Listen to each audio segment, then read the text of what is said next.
The title of the poem, as you can have a look at the screen, is that Why? Because the Dazzling Sun. I must say that the title is not uniquely taken as the other titles of the poems are there. It's taken from one of the lines. The reason, I don't know the specific reason behind that, but possibly the poetess thought it's the most proper one. This style has been adopted by a number of sonneteers of English language, that they would write a sonnet and would give the topic from the first line of the poem, and the similar thing has happened here. So let us consider the first stanza. It says, why? Because the dazzling sun, the same is the title, restored my earth to joy, have you departed everyone and left a desert sky. This is only the last line of the stanza which guides us how we should try to understand the poem or the stanza. She says in the last line, and left a desert sky. It means that in the sky, first of all, she was able to find number of things, but later on, the things have disappeared and the sky has become a deserted sky. Why so? Because as all of us know that at the time of night, when we look at the sky, we can find the moon there, we can find stars, less shining, more shining, and galaxies. Well, in that way, the whole world is populated in the sky, and one is very much interested in that. And Emily is complaining to the rising of the sun that because of your rise, although light has spread everywhere, although things have gone very bright, and the dazzling sun, the shining sun, has given joy to the earth, but everything else has departed, everything else has gone somewhere, it has disappeared. So from here we can take the clue that the poem is about the rising of the sun. And the special thing of the rising of the sun is two-pronged. Number one, that it gives life, it gives light, it gives strength and energy to the things on earth, and it is a very happy occasion that the sun has risen. But the rising of the sun makes the sky disappear, the things of the sky disappear, and that is why Emily is complaining here that the sky has become deserted sky because of the light of the sun, and this is what she complains. Now we can see in the further coming stanzas what she was finding and looking at the sky, and how she was the part of the sky, that we can see in the next coming stanza. In the second stanza, for example, the poet says, all through the night, your glorious eyes were gazing down in me, and with the full heart's thankful sighs, I bless that watch divine.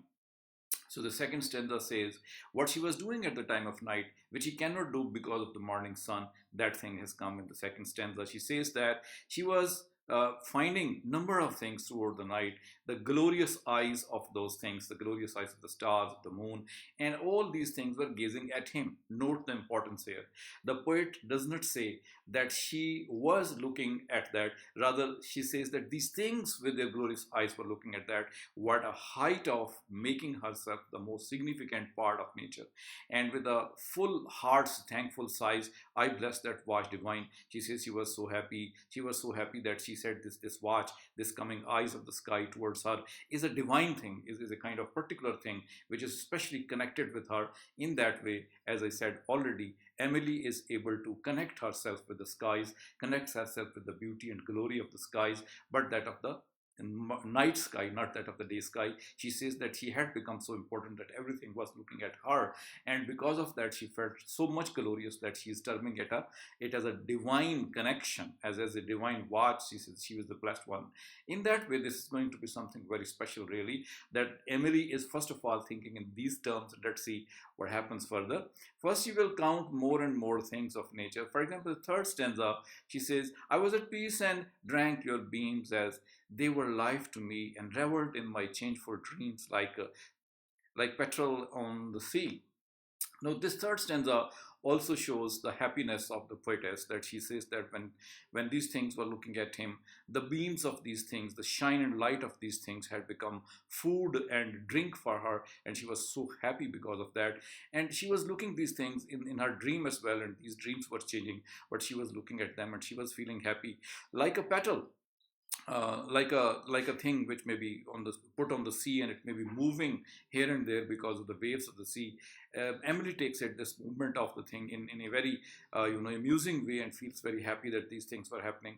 So in a way, she is trying to say that she felt overjoyed and over happy when these things were looking at her, when these beings were looking at her, and this joy was broken because of the rising of the sun.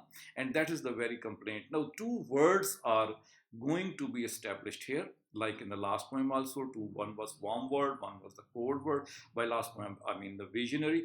In this poem also two words are being established. One is the word of the stars, the time of night. Another is the word of the sunlight, which we can see in the next coming stanzas. So that is why let's proceed and see more stanzas there. So I'm taking you to the next color, and this is the again three stanzas in a different color. Thought followed thought, star followed star, through boundless regions on, while on sweet influence near and far, thrilled through and proved us one. And that is the last line again, which goes to prove my claim. I said that Emily is thinking to be the part of nature, to be the part of the skies, to be the part of the night. And here she says that everything was happening, like thoughts were going on, stars were following each other, and she was feeling herself and the stars in the boundless regions of the sky, open and big spaces of the sky. And there was a big, beautiful influence on her everywhere present, and she felt that she was one of them. And in that way, she considers herself the part of everything which was happening at the time of night. Why did the morning, next stanza says, why did the morning rise to break so great, so pure a spell, and scorch with fire the tranquil cheek where your cool radiance fell? And this stanza is the turning point. This stanza is the turning point, that turning point where the word is to change. First of all, it was the word of night, where she was so happy, she was a part of that. And now the word is going to change. The word is going to become to the morning time. And as soon as the morning time comes, she says that her spell is broken. The spell in which she was feeling. Why does she call it a spell? Because she is an earthly being, and because of the night time, because of the light of these things, she calls it a divine happening, and that is why she was considering herself in a spell, in an imagination, in a kind of fantasy. But very soon what happens, the morning light comes and the fantasy is broken. Because of this break of fantasy, the cool, divine, lovely word is changed into hot, fiery word, because the light of the sun, the radiance of the sun is very hot. It's so not so hot in the morning, but she feels like that because sun was totally absent in the winter, in the night time. But now it is shining, and the shine of the sun, she says, the fire like, it's scorching like, and it has broken the whole spell. So here is a competition between the two words, and this word can also be like the day and the night. Most of the time, people would say day is a very good time and night is not that very good, as most of the religious theologies say.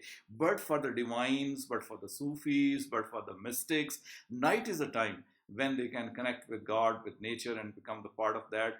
Possibly they can say their prayers, they can read their beads and rosaries and become like that. So in this way, as soon as the day begins, they want to take part more into the world, into the worldly affairs, and the night is there with which they can stand. So the element of mysticism, that is also present in this poem because of such lines. And the mysteriousness is also present, that why she is saying these things. But then if you think it in divine terms, it's all right, 100% okay. And let's proceed to the next stanza and see what happens in the third one. Blood red he rose in arrow straight, his fierce beam struck my brow.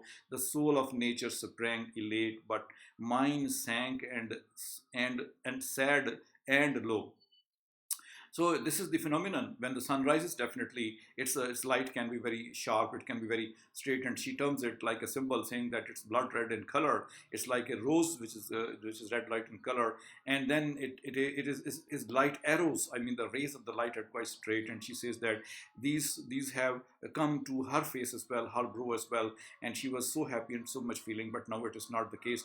Although the same light has turned the soul of nature to be very elate, to be very happy, but the same light of the sun has broken her soul. The spell is broken, the spell of night, spell of loneliness, spell of connection with the sky, that is broken because of that, because the new word has come. That is why her soul has become low and sad, and the soul of the other universe, the other whole universe, has become elated because of the light of the sun. So that is the kind of philosophy which she is trying to preach to us, and she is trying to tell us. Very beautiful indeed, very interesting indeed, that night was the time when she could be the part of nature, could connect with the God, could connect with the stars, and could become a part of the divine happening.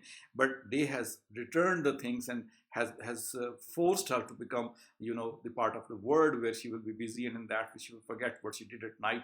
So that's the kind of sadness she's feeling, and she terms it in the sense that all the world becomes happy because of the rising of the sun. She is sad because her spell, her soul is broken. So, very interesting poem and very interesting debate is going on. Let's go further into more stanzas to see what else he says. Here is another set of stanzas. My lid closed down, yet through their veil I saw him blazing still, and bathe in gold the misty dale, and flash upon the hill. I turned to the pillow then to call back night and see your words of solemn light again throb with my heart and me. These two stanzas represent the attempt of the poet to recover into the same mood or to go back into the same mood of sleep or that of the night, or to assume that still the morning time has not come, it's going to be the night time still going on. For this purpose, she says that she goes back to her pillow, tries to close her eyes, tries to go back into the same idea and think and try to, deceive herself in a way to think that still there is time, still there is some kind of darkness available and she can enjoy that. But it's not possible because every place in the poet says, I saw him blazing still and bathe in gold and misty dale. Every place, maybe the mountains, maybe the valleys, maybe everywhere, the sunlight is blazing and it's flashing everywhere. The same has happened to her face as well, where the sunlight has fallen and it has entered into her heart as well. It is throbbing and making her feel, no, it's the morning time. Although apparently at the surface level, we can also say this is the habit of the late school going children, and John Donne would say, go chide the late school comers. Same thing she is saying here, apparently on the surface level, that she tries to regain more sleep by taking her pillow on her head, but it's not possible right now. The alarm has been rung, sunlight has come, and she is there to go towards the same kind of world, which is brightened, which is sharpened, which is very much active because of the light of the sun. So let us see more how she tries to put the things when the sunlight has become so much, when she is unable to sleep, what kind of things she is imagining and she is thinking. For this purpose, let us talk about these two stanzas. I would not do the pillow glowed, and glowed both roof and floor, and birds sang loudly in the wood, and fresh winds shook the door. The impossibility of restoration has been talked to her. Nighttime will come only after the sun time, daytime has gone. That is why she says that the pillow started to glow. Instead of making her feel that it is the darkness now, it started to glow with the light of the sun. The roof of the room started to glow. The floor of the room started to glow with the sunlight. And the birds started to sing in the wood. And everything became, fresh winds and were striking at her door, and that way it was not possible for her to continue to feel like nighttime. It was not possible. So these things were indication that the world has waken up. These indications can be had not only because of sunlight, but also because of the chirping of the birds, because of the movement of the air. The same movement can be detected in the next stanza also. The curtains waved, the vacant flies were murmuring round my room. Now, the third thing has entered, besides the birds' voices, besides the air. Now it is the murmuring voice which has entered. This voice is coming from the flies. They have also entered from the curtains and the windows. Imprisoned there still I should rise and give them leave to roam.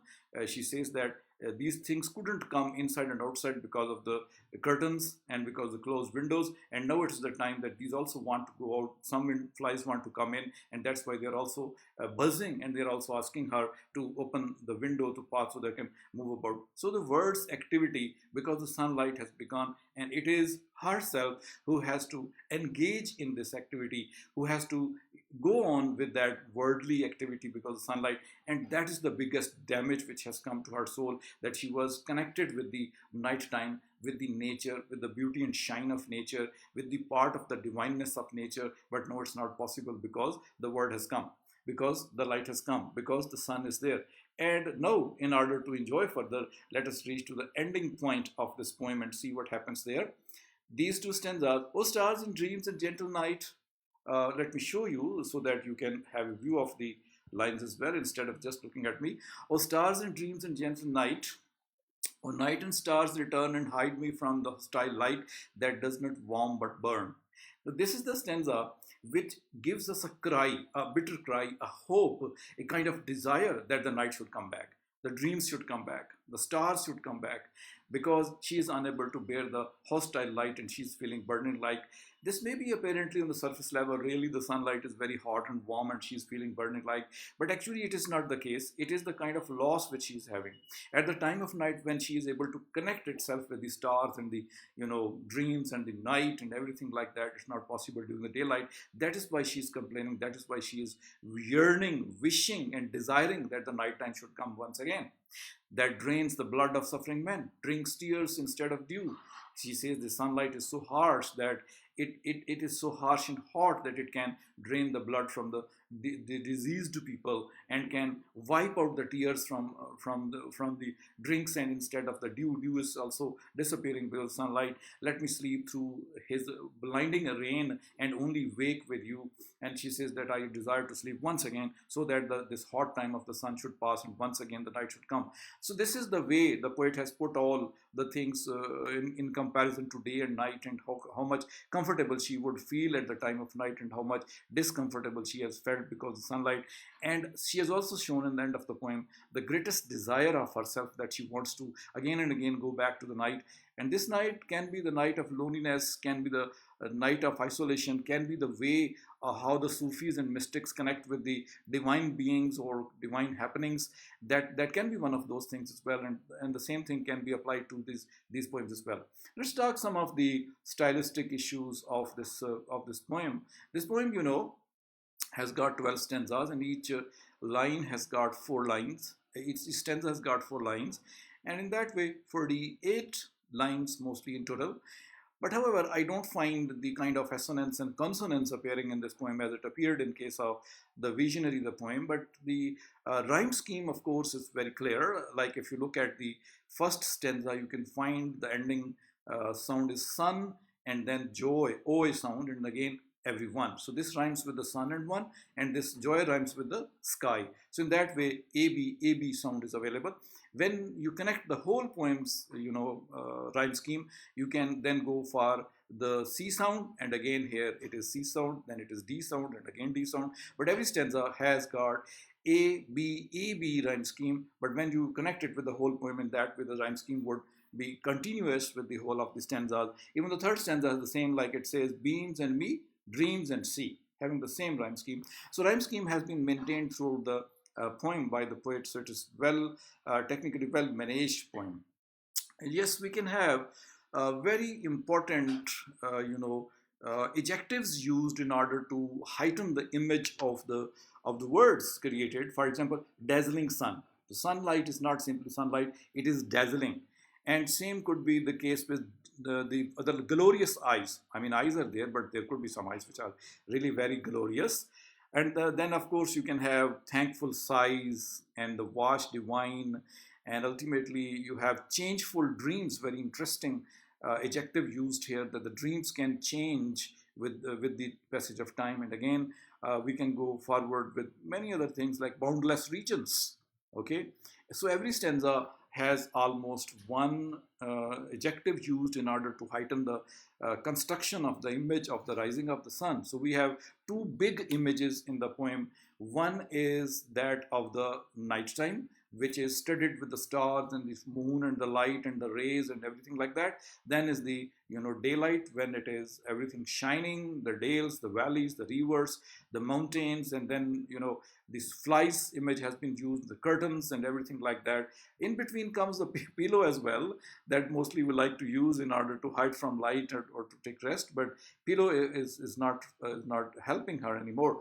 So the whole poem, we can say, is about, on the surface level, regarding our desire that we want to prolong the dark time so that we can sleep. But here, on the deeper level, we can see that the poet is wishing to have the night time once again, because then she will be able to make herself available to the stars shine, to the rays of the moon, to the galaxies shine. She will be available and she will be able to connect with them and become the part of that. So in that way, very unusually, nighttime has been preferred by the poet, has been praised by the poet, admired by the poet. Desire to get it again and again has been shown here instead of the daytime. So in that sense, it's the unusual poem as well. But whatever the case may be, Emily's very wonderful poetry can be seen here in this poem, and every stanza is loaded with thinkable, thoughtful kind of ideas and meanings that the students can go for that. So while you write critical appreciation, do not fail to discuss the title. Do not fail to discuss the two words of darkness and the shine. As I said, that you can relate it with many other poems like Keats' poem, the Ode to the Autumn, and then it is Rising Sun by John Donne. So in that way, the comparison and contrast can be made. Talk about the main story of the poem, talk about the main stanzas and images of the poem, talk about the adjectives used, and ultimately find out if some metaphor or some simile comparison is available, which I don't think it is available, but maybe somewhere. So in that way, try to make your critical appreciation as good as possible. But however, you must read the poem once again and find out some other ideas given by other people too, so that you can have a better understanding of the poem and better put up show in the examination well for the better marks. So my words or my thinking or the words end here. Hope to see you in some next video. I hope you have liked it, possibly understood something. So do not fail to hit the subscribe button or the like button, and definitely hope to see you in some next video. Thank you.